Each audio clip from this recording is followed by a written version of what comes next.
बहुत ही ख़राब समय चल रहा है। कोरोना काल जो है ज़िंदगी तबाह कर रखा है। ये कुछ परिपथ प्रतीक है जिन्हें परिपथ में प्रयोग करते हैं।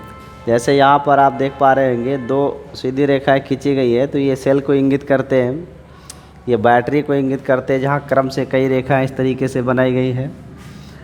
नेक्स्ट है वायर जंक्शन को इससे दर्शाते हैं, और ये आकृति आप देख पा रहे होंगे इलेक्ट्रिक बल्ब को शो करता है। कहीं भी अगर चित्र में बना होगा तो हम समझ जाएंगे कि इस जगह पे हमें विद्युत बल्ब लगाना है। ये ओपन की को व्यक्त करेगा, नेक्स्ट क्लोज्ड की को, और ये इंडक्टर को यानी प्रेरकत्व। कुंडली को, कुंडली क्या होती है, तांबे अथवा एल्युमिनियम के तार को लपेट करके एक बंडल बनाया जाता है, उसको कुंडली कहते हैं, कॉयल कहते हैं। पंखे में यूज़ किया जाता है, आप लोग जानते होंगे। नेक्स्ट इसके बाद ये रेजिस्टेंस है, विद्युत प्रतिरोध है, और यह प्रतिरोध धारा के मान को नियंत्रित करने का काम करता है। वेरिएबल रेजिस्टेंस के अंतर्गत ये वह प्रतिरोध आते हैं जिनका मान समय अनुसार बदलता रहता है, या जब हमें आवश्यकता होती है परिपथ में हम कुछ विशिष्ट व्यवस्था द्वारा इन्हें आपस में बदल सकते हैं। नेक्स्ट है आमीटर। आमीटर का परिपथ सिंबल है इस तरीके से, और आमीटर को हमेशा परिपथ में श्रेणी क्रम में जोड़ते हैं, इसे ध्यान में रखेंगे।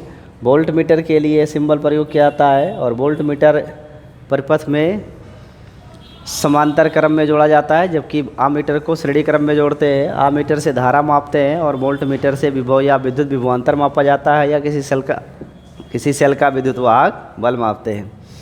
गैल्वेनोमीटर एक ऐसा उपकरण है जिसे आमीटर और वोल्ट मीटर दोनों की तरह प्रयोग किया जा सकता है, जबकि ये दो समांतर रेखाओं द्वारा बनाई गई आकृति कैपेसिटर को इंगित करती है, तो ये संधारित्र को व्यक्त करता है। नेक्स्ट आप देख पा रहे होंगे एक त्रिभुज के सामने एक रेखा खींची है, त्रिभुज धन क्षेत्र को व्यक्त करता है और रेखा ऋण क्षेत्र को व्यक्त करती है। ये पूरी की पूरी आकृति डायोड को व्यक्त करती है।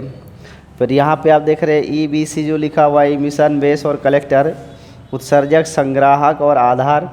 यह ट्रांजिस्टर के लिए है, और इसे ट्रांजिस्टर का परिपथ चित्र कहते हैं, और इस तरीके से बनी हुई आकृति इलेक्ट्रिक सिग्नल होती है।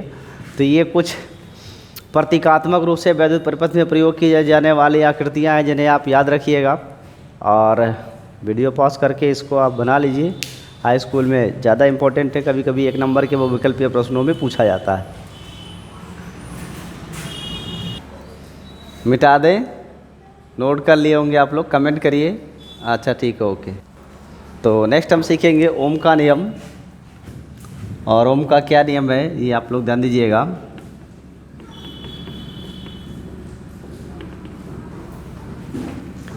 जॉर्ज साइमन ओम ने किसी चालक के लिए बताया था कि एक चालक की अगर भौतिक अवस्था को स्थिर कर दिया जाए, किसको, चालक की भौतिक अवस्था को, जैसे ताप, दाब, आयतन, इसे अगर हम लंबाई अगर इसे स्थिर कर दें, तो ऐसी अवस्था में चालक के सिरों पर लगाया गया विभवांतर धारा के अनुक्रमानुपाती होता है। तो ओम के नियम अनुसार अगर हमने एक चालक लिया है, या एक चालक है, और इस चालक की भौतिक अवस्था को स्थिर कर दिया जाए, जैसे कि ताप है, दाब है, आयतन है, ये भौतिक अवस्थाएं हैं और ये स्थिर हों, तब ऐसी अवस्था में चालक के सिरों का जो विभवांतर है, जैसा कि माना हमने चालक के सिरों का विभवांतर भी, और इसमें प्रवाहित धारा आई है, विभवांतर धारा के अनुक्रमानुपाती होता है। यही कूलाम का नियम है। लेकिन तब ताप, दाब और आयतन होना चाहिए स्थिर, कांस्टेंट होना चाहिए, इसमें बदलाव ना हो। अगर ताप, दाब में बदलाव होगा तो विभवांतर धारा के अनुक्रमानुपाती नहीं रह जाएगा, या संबंध बदल जाएगा। या कूलाम का ओम का जो नियम है वो कहता है कि विभवांतर धारा के अनुक्रमानुपाती होता है, ठीक है। लेकिन ऐसा तब होगा जब पदार्थ की भौतिक अवस्था क्या हो, स्थिर हो, तभी ऐसा पॉसिबल है। अब ये प्रोपोर्शनैलिटी हटाएंगे तो एक कांस्टेंट लिखेंगे, और उस कांस्टेंट को यहाँ लिखते हैं R। सो R बराबर लिख सकते हैं हम V/I। जो ये R है इसी को बोलते हैं पदार्थ का विशिष्ट गुण है विद्युत प्रतिरोध है।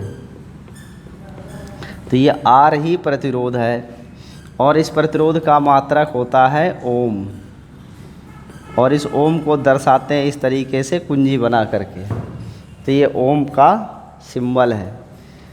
अगर हम B और I के बीच में ग्राफ खींचना चाहें तो ग्राफ कुछ इस तरीके से बनेगा, ऐसे।